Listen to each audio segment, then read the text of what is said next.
بسم اللہ الرحمن الرحیم۔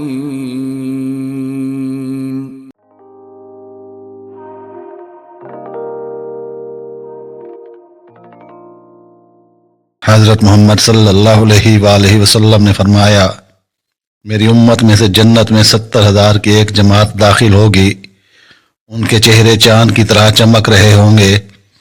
حضرت عکاشہ بن محسن اسدی رضی اللہ تعالی عنہ اپنی دھاری دار چادر سنبھالتے ہوئے اٹھے اور عرض کیا، یا رسول اللہ، میرے لیے بھی دعا کیجئے کہ اللہ تعالی مجھے بھی انہی میں سے بنا دے۔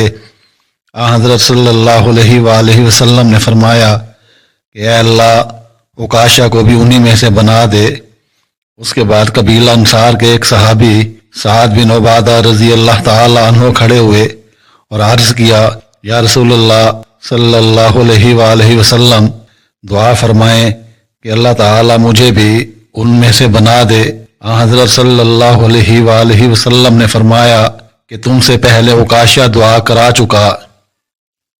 رسول اللہ صلی اللہ علیہ وآلہ وسلم پر جب آخری مرض طاری ہوا تو آپ صلی اللہ علیہ وآلہ وسلم اپنی کملی چہرے مبارک پر ڈالتے تھے، اور جب سانس گھٹنے لگتا تو چہرہ کھول لیتے اور اسی حالت میں فرماتے، یہود و نصارہ اللہ تعالیٰ کی رحمت سے دور ہو گئے کہ انہوں نے اپنے انبیاء کی قبروں کو سجدہ گاہ بنا لیا۔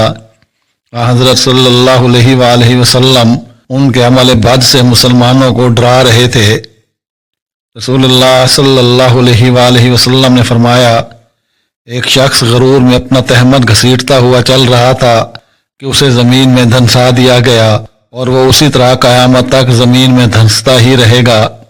صحابی رسول صلی اللہ علیہ وآلہ وسلم فرماتے ہیں کہ میں نے رسول اللہ صلی اللہ علیہ وآلہ وسلم سے سنا، یا راوی نے اس طرح بیان کیا کہ نبی کریم صلی اللہ علیہ وآلہ وسلم نے فرمایا، گودنے والی، گدوانے والی، مصنوعی بال جوڑنے والی اور جڑوانے والی، یعنی حضرت صلی اللہ علیہ وآلہ وسلم نے ان سب پر لعنت بھیجی ہے۔